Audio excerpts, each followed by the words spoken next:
What's up mga kayo Cubs? Magandang araw po muli sa inyong lahat at syempre narito na naman po muli ang inyong lingkod, Master Lekim. At welcome back po muli dito sa ating Master Lekim TV. Bago ko po simulan to ating video ngayong araw mga bayang karista, make sure na dapat naka-like na po tayo at naka-subscribe. Paki-share na rin po at syempre paki-hit na rin po yung notification bell or bell icon para po maging updated kayo sa mga susunod ko pa pong upload na video. Maraming salamat po sa inyo mga bayang kalarista. 16k subscribers na po ako. Hindi po dahil sa inyo, hindi ko po maaabot ng lahat na ito. At ngayong araw mga bayang kalarista, meron tayong muling konting silip giya at race analysis sa karera para po kayo araw ng linggo. Have a blessed Sunday racing sa inyo lahat mga kayo Cubs. April 7, 2024, dito po muli sa Metro North Malvar, Batangas at meron po sila muli inihandang 8 races na magsisimula po sa ganap na alas 5 ng hapon. Meron tayong highlight race ngayong araw po ng linggo, ang Cool Summer Farm Stakes Race at ang White Castle Stakes Race mga bayang karalista. 2 milya po ang ating distansya na 1,600 meters tapos yung rest po is 1,400 meters. Maganda ating lineup mga bayang karalista at sana makadihado po tayo ngayong araw po ng linggo. Na siyempre hindi ko na rin papatagalin agad dyan. Punta natin agad dyan mga bayang karalista matapos labang po yung ating maikling intro. Kaya let's go mga kayo guys.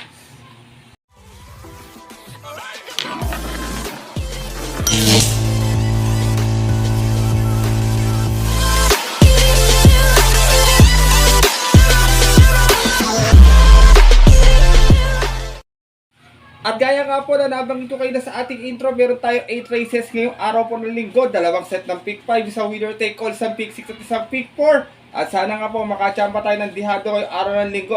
Ang magandang karera dito mga bayang karerista, yung race number 3, Showcase of the Immortals to. Kung tawagin talagang ang gagaling ng mga kasali rito. Kayo nang bahalang kumampi kung sino yung napupusuan yung kampihan dito sa ating race number 3 na tingin ko talagang aabangan ng mga bayang karerista. At bago po ako magsimula sa ating giya mga bayang karista, pasalamatan ko lang po muna yung ating mga magiging sponsors po sa palaro ko para po yun muli sa mga alaga ko mga bayang karista sa aking FB group. Shout out po nga pala at maraming salamat kay Yo Dude, kay Bro John Ronnie, kay RJC Channel, kay Bro Ricky Rodeles at kay Sir Rocky Medics. Maraming salamat po sa pag-sponsor sa ating palaro sa darating pong April 28 mga bayang karista. God bless po sa inyo. Kaya ito, simulan ko natin mga konting silip at guys, siyempre wala nang patumpik-tumpik pa. Good luck po sa inyong lahat. Happy racing and start na po tayo. Race number 1, start natin first pick 5 event sa itong Pilracom group based on time, 15-16. Meron tayong 6 runners na maglalaban-laban mga bayang kalit sa distansya 1,400 meters. Ito medyo magulong karera agad pero tingin ko para sa akin lamang tong aking first choice na numero 3 na si Buntay Shore. Narerendaan po ni Kelvin Abobo. Last time nanalo po to sa 1,200, halos banderang tapos po. Meron tong 112.8, 1-1. Out of 6 runs naglaban-laban sa rating base 11-15 na dyan po na March 27. Tinalo niya po doon yung kabayong si Bantay Sarado. Same rider pa rin tayo dito, Kelvin Abobo para sa ating numero 3 na si Buntay Shore. Kung sakaling mapepersa siya sa unahan kasi may mga angkintulin to si Iceman tsaka tong si Megan Maxine tsaka tong nagbabalik na si Pulang Lupa pwede pong mapaborto sa dirimating kabayo mga bayang kararista. Kaya second choice ko po, baka nagpagpag lang ng kalawang last time, numero 1 Bossa Nova, narerendaan po ni Jomer Estorque. Last time may 132 flat po to sa 1,400, dumating po itong pang-apat, umalis ng 5-3 out of 5 rounds sa naglaban-laban. Sa group based on time 16-17 po, ito po ng March 31 kung saan ang nanalo po doon yung dihadong si G-Skull. From Noel C. Lunar, this time ang larenda, Jomer Estorque para sa ating numero 1 si Bossa Nova. Race number 1, start na ating first pick 5. Kung may napupusuan pa bayang karisa, dagdag na lamang po tayo dito First choice ko po muli, numero 3, Buntay Shore. Second choice, numero 1, Bossa Nova. Good luck po. At narito na po tayo sa ating race number 2 kung saan magsisimula ating winner take all event. At ito ating unang highlight race ngayong araw po ng linggo. Ang ating Cool Summer Farm Stakes Race. Meron tayo ditong 7 runners but 6 in betting number na maglalaban-laban mga bayang karisat. At magandang karera to ating mga upcoming Triple Crown contenders this year po. Dito ako, first choice ko, mga bayang ka rin sa numero 2, Every Sweat Counts. Narerendahan po ni John Paul A. Gusto nyo naman ito kabayan ito, medyo malalakas din naman nakakalaban ito, pero medyo galing ramang sa pahinga. Nag-barrier po ito last time, meron tong 128.6 sa 1400. Nanalo po siya, umalis po ng 2-2 out of 3 rounds na naglaban-laban, at yun po ng March 9, kung saan tinalo niya po doon yung kabayong si Ann Livern. Same rider pa rin po tayo dito John Paul A. Guse para sa ating numero 2 na si Every Sweat Counts. Second choice ko, magandang dihado mga bayang karisa, wala sakitin, numero 7, Warhammer. Narerendahan po ni Alison Public. Ito kabayan ito, medyo nagloko lang sa largaan last time. Baka ma-correct na this time, may makachamba po ng dihado. Meron tong 130.4 sa 1400 last time. Dumating po itong Tarsera, umalis ng 3-4. Out of 10 rounds naglaban-laban sa isang rating, sa isang 3-year-old maiden, sorry. At yun po ng March 24 doon po sa karerang napanalunan ng imported horse na si Ridgers. Same rider pa rin tayo dito Alison Pabilik para sa ating dihadong numero 7 na si Warhammer. Race number 2, mga bayang kalarista. Umpisa ng winner take all. Kung may kursunada pa po kayo, tingin ko magandang karera din to. Halos lahat din po may panalo. First choice ko po muli, numero 2, Every Sweat Counts. Second choice yung dihadong numero 7 si Warhammer. Good luck po. At narito na po tayo sa ating race number 3. Simula na ating pick 6 event at ating pangalawang highlight race kayo araw ng linggo. Another 1,600 meters at ito po yung White Castle Stakes Race. Meron tayong 6 runners na maglalaban-laban dito. All imported horse. At lahat po to, kilala nyo naman po siguro talagang magagaling mga bayang karerista. Masasabak sa malakas na laban ngayon si Prime Factor na talagang inaabangan din ng mga bayang karerista. Dito ako, first choice ko, siyempre sa veterano, numero 5, Treasure Hunting. Narerendahan po ni John Alvin Guse. Galing po to sa barrier last time, galing sa mabang pahinga po to. Huling takbo po nito, last year pa, bayang karerista. Meron tong 143.2 last time sa barrier ng Milya. Dumating po itong Tarsera, umalis ng 2-3 out of 3 rounds sa naglaban-laban. At yun po ng March 15, kung saan ang nanalo po sa kanilang barrier run, yung kabayong si Jaguar. Same rider pa rin tayo dito, regular jockey niya, John Alvin Guse, para sa ating numero 5, si Treasure Hunting. Second choice ko, nagpapakilala, mga bayang karay sa numero 2, Prime Factor. Narerendahan po ni JB Hernandez. Ito guys, sa dalawang sunod na panalo po ito last time sa 1400. At yung latest po, meron tong 124.6, nanalo po ito, umalis ng 2-1. Out of 8 rounds na naglaban-laban sa rating base 34.46 at yun po ng March 23, race 1. Tinalo niya po doon yung kabayong si Eye in the Sky. From Black Superman Mark A. Alvarez, this time ang rerenta, JB Hernandez para sa ating numero 2 na si Prime Factor. Race number 3, highlight race ngayong araw ng linggo. Kung may kursunada kayo mga bayang karerista, lahat po ito may panalo, talagang walang pang iwan sa karera na ito. Kayo na pong bahalang magkumampi sa inyong kursunada. First choice ko po muli, gaya nga po ng nabanggit ko, veterano sa stakes race, numero 5, Treasure Hunting. Second choice, yung nagpapakilalang numero 2 na si Prime Factor. Good luck po. At lipat na po tayo sa ating race number 4. Balik tayo sa 1400 na distansya. Start na ating second pick 5 sa itong field na committing with class 5, 6, and 10 split. At meron na tayo dito 11 runners na maglalaban-laban. First choice ko po dito, baka kumukuha lang ng tamang tempo. Numero 1, Sirsha. Narerendahan po ni IA Aguila. Meron to 130.4 na huling takbo nun kung saan nasigunda to. Last race, umalis po ng 8-5. Out of 10 rounds naglaban-laban sa rating B6 and 10 at yun po ng March 19. Kung saan ang nanalo po doon yung kabayong si Piece of Cake.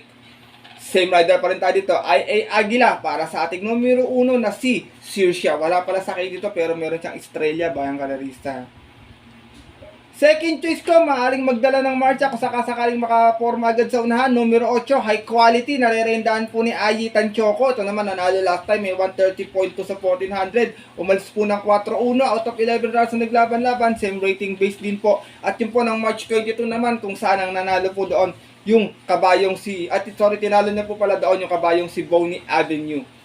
From JC De La Cruz, isa yung magrerenda, Ayi Tanchoco, para sa ating numero 8, si high quality. Sinasama ko po third choice, another dihado, mga bayang kalarista. Medyo binebuenas tong comebacking jockey natin na to eh. Numero 11, French Leather, narerendahan po ni Pamboy Ponce. Ito naman po si French Leather, nanalo noon. Meron to 130.6 sa 1400, banderang tapos po. Out of 5 rounds sa naglaban-laban. Sa rating base 5 po, non-placers. At yun po na February 18, race 1. Tinalo niya po doon yung kabayong si Apollo. From apprentice J.R. Galyada, this time ang rerenda, Pamboy Ponce. Para sa ating dihado muling numero 11 na si French Leather. Race number 4, mga bayang kalerista. Kung may nasisipat pa, dagdag na lamang tayo. Tingko, pwede magdihado dito sa karera na ito. First choice ko po muli, numero 1, Sirusha. Second choice, numero 8, High Quality. At third choice, another dihado muli, numero 11, French Leather. Good luck po. At narito na po tayo sa ating race number 5 para tingnan ating first pick 5 event. Start naman ating pick 4. Sa itong Pilra Combating Base Class 5, 5-point split placers. Meron tayo ditong full gate, mga bayang karerista. Yung ito naglaban-laban na baka maging same old story or pwedeng iba po yung manalo. Dito ako, first choice ko, numero 5, I Love Mati. Narerenda na po muli ni JB Guerra. Itong si I Love Mati, dumating po dun sa karera nila last time. Meron itong 130.6. Dumating po siyang pang-apat. Umalis ng 7-6 out of 14 rounds naglaban-laban. Same rating base din po dyan po ng March 31. Kung saan ang nanalo po doon yung nandito rin sa karerang si My Dad Bogard. Same rider pa rin tayo dito, JB Guerra. Para sa ating numero 5, si I Love Mati. Second choice ko, yung nanalo sa grupo nila last time, My Dad Bogard. Narerenda naman po kayo ni apprentice EDG Guerra or Jordan Guerra. Last run ito, may 130 flat po ito. Nanalo po ito. Umalis naman po siya ng 8-7. Ganun din po, same rating base din po at same date. Kung saan, ang nasigunda po dun sa karera nila na yon yung kabayong si Barayong. From Pamboy Ponce, this time ang narerenda, Jordan Guerra. Para sa ating numero 7, si My Dad Bogard. Isinasama ko pong third choice, yung natarsera sa kanila last time. Cambio Hinete rin this time, numero 2, Barayong. Narerendahan po ngayon ni Jomer Estorque. Meron tong 130.6 last time. Umalis naman po ito ng 9 Gs. Same date din po. From A.R. Ramos, this time Jomer Estorque na muli ang rerenda. Para sa ating numero 2 na si Barayong. Race number 5, mga bayang karerista. Kung may napupusuan pa, tingin ko sila lang din muli maglalaban-laban dito kung sakasakali dahil ito din mga malalakas ang remate pagdating ng rektahan. First choice ko po muli, numero 5, I Love Mati. Second choice, numero 7, My Dad Bogard. At third choice po, yung numero 2 na si Barayong. Good luck po. At narito na po tayo sa ating race number 6. Isa naman itong Pilra Combating Base Class 5, 11 to 15 split. Meron tayong muling full gate dito, mga bayang karerista. Ito, mahirap din na karera, maraming bebenta. Kayo nang bahalang mangursunada ng idadagdag nyo po. Dito ako, first choice ko, numero 2, Bantay Sarado. Narerendahan po ni Jomer Estorque. Last run sa 1200, segunda po ito dumating. Meron tong 113.8, umalis ng 6-6 out of 6 stars naglaban-laban. Same rating base din po ito po ng March 27. Kung saan, ang nanalo nga po doon, yung kabayong si Buntay Shore. Same rider pa rin po tayo dito, Jomer Estorque. Para sa ating numero 2 na si Bantay Sarado. Second choice ko, maganda yung post position. Wag lang matatabunan sa alisan, numero 12, iShot. Narerendahan po muli ni Kelvin Nabobo. Ito si iShot, natarsera to noon. Meron tong 129 flat sa 1400. Umalis ng G's 11. Ay, 11G, sorry. Out of 12 rounds sa naglaban-laban sa rating base 11 to 15 noong March 22 naman po. Kung saan ang nanalo naman po doon, yung banderang tapos na si Hang Luz. From RC Suson, second time around, rerendahan po, Kelvin Nabobo. Para sa ating numero 12, si iShot. Isinasama ko pong third choice, maganda yung post position, baka makaalago agad sa unahan. Numero 1, heavyweight, narerendahan po ni Alison Pabilik. Ito, maganda tinakbo nito noon, segunda to, may 128.6 po to, umalis ng 2-1. Out of 8 rounds naglaban-laban, same rating base po ng March 23 naman. Kung saan ang nanalo po doon, yung kabayong si Player Andre. Same rider pa rin tayo dito, Alison Pabilik. Para sa ating numero 1, si Heavyweight. Race number 6, mga bayang kalarista. Tingin ko medyo mahirap na yung sunod-sunod na karera natin na kayo nang bahalang magsipat ng yung magandang pangbihado. First choice ko po muli, numero 2, Bantay Sarado. Second choice, numero 12, iShot. At third choice, yung numero 1, si Heavyweight. Good luck po. At lipat na po tayo dito sa ating ultimate race ngayong araw po ng linggo, ang ating race number 7 at sa naman itong Pillar Commuting Beast Class for 1621 split. Another full gate tayo mga bayang kalerista. Marami rin bibenta rin dito sa kalera na to, kayo nang bahala muling magdagdag. Dito ako, first choice ko, horse to beat, numero 1, Arrogante. Narerendahan po ni John Alvin Guse. Last run, maganda rin tinakbo nito eh. May 127.6 na po ito. Segunda to dumating, umalis ng 4-4. Out of 10 runs naglaban-laban. Same rating based po dyan po ng March 30. Kung saan ang nanalo po doon yung kabayong si Matikas. Same rider pa rin tayo dito, El Supremo, John Alvin Guse. Para sa ating numero 1, si Arrogante. Second choice ko na nakikita kong kalaban niya kung sakali magkakaroon ng early speed battle sa unan, tong numero 8 si Work From Home, narerenda na po ito. Gamay na gamay ito ni John Paul A. Guse. Ito naman pong si Work From Home, may 128 plus sa 1400, nanalo po siya last time. Umalis ng 8-7 out of 9 runs naglaban-laban, same rating based po po ng March 23, kung saan tinalo niya po doon yung kabayong si The Price Is Right. From JT Zarate, this time magre-renda na John Paul A. Guse para sa ating numero 8 si Work From Home. Race number 7 mga bayang kadarista at ating mga kayokabs, kung may nasisipan po kayo pang dagdag na lamang po tayo dito ha.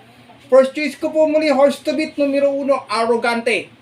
Second choice yung numero 8 si Work From Home. Good luck po. At narito na tayo sa ating huling karera ngayong araw po ng linggo, ang ating race number 8 para tingnan natin mga paborito exotic bets. Take all, pick 6, pick 5 at pick 4. At sa itong Pillar Commuting Beast Class for 22 and 27, another full gate po tayo rito mga bayang kalerista. Dito ako, first choice ko, baka nagpagpag lang ng kalabang last time, numero 7, Bad Boy MJ. Narerendahan po ni Charles Reyes. Last run, Tarsera, may 128 plus sa 1400, umalis ng 6-6. Out of 11 runs naglaban-laban, same rating based po ng March 24 last race, kung saan ang nanalo po doon yung kabayong si California King. From Pubs M. Caballero, this time ang rerenda Charles Reyes para sa ating numero 7 si Bad Boy MJ. Second choice ko, stakes race campaigner, numero 1, High Roller. Narerendahan po ni Pubs M. Caballero. Ito naman may best time to 127.6 sa 1400. Nanalo po siya nito noon, umalis ito ng 4-5, out of 5 runs sa naglaban-laban. Sa group based on time 11 and 12, at yun po ng February 11, kung saan tinalo niya po doon yung outstanding favorite na si Simply Jesse. Same rider pa rin tayo dito, Pubs M. Caballero para sa ating numero 1 si High Roller. Nanalo po to sa Mila last time mga bayang kalis, at tinalo po nito si The Kiss tsaka si Ghost. Isinasama ko pong third choice, another nagpagpag lang ng kalawang last time, numero 6, Grand Majesty. Narerendahan po ni John Alvin Guse ito last time, segunda po, may 127.4 sa 1400, umalis ng 7-8. Out of 12 runs sa naglaban-laban, same rating visit po ng March 17, kung saan ang nanalo naman po doon yung kabayong si Chocolate Thunder. Same rider pa rin tayo dito, John Alvin Guse para sa ating numero 6 na si Grand Majesty. Last and final race po mga bayang kalerisa. Kung may nasisipat pa pandagdag sa mga paratingan, dagdag na lamang po tayo rito ha. First choice ko po muli numero 7, Bad Boy MJ. Second choice numero 1, High Roller. At third choice po yung numero 6 na si Grand Majesty. Good luck po. At yun po mga bayang kalerista at ang ating mga kayokabs, ay natapos na po ito ating video na ating konting silip at giya kayo araw po ng linggo. At sana po makadihado tayo at makatulong po ito sa inyong diskarte at mga pananaya. Maaari nyo po itong sundin kung kursunado nyo po ating mga pandihado. Maaari naman po hindi kung ano po hindi nyo po kursunada. Wala pong problema doon bayang kalerista. Kasi sariling aral ko lamang po ito, kuro-kuro at opinion po sa karera. Pagdating po ng tayaan sa takila, siyempre mas mananay ko yung sarili niyo pong napupuso at kursunada, and always po mga kayokabs, kayo pa din po yung masusunod. Good luck po muli sa inyo lahat and have a blessed Sunday racing. Maraming salamat po muli sa inyong walang sawang pagtutok, suporta at tiwala palagi dito sa ating YouTube channel. At meron po tayong karera sa Tuesday mga bayang kalerista. By Tuesday na lang po ako magsha-shoutout po, kaya gusto po magpag-greet comment nyo lamang po, lalo na po yung magbe-birthday po ngayong buwan po ng April. Maraming salamat po muli sa suporta bayang kalerista, at sana po magsitama po kayo ngayong araw ng linggo. At yun po, hanggang dito na lamang tayo at makita ka na lamang ito susunod ko pong upload na video. Ito po ang inyong lingkod, Master Lakim, na always po nagsasabi sa inyo at nagpapaalala na ang karera po dapat po libakan lamang. Ito'y talagang tiyambahan lang at tapat-tapat lang. Minsan swerte, minsan malas, pero pag pinagbigyan po tayo siyempre ng nasa taas, huwag natin kakalimutan magpasalamat sa kanya at tumulong sa ating kapwa. Kahit sa simpleng pamamaraan lamang. Ika nga ang mga diadista din kayo kaps dyan, share your blessings po. Good luck po muli sa inyo lahat and happy racing sa mga pupunta po ng OTVs. 5 PM naman po ating start time is stay safe everyone po. God bless bayang kalerista. Lalong lalo na sa mga diadista nating solid ditong mga yo Gabs.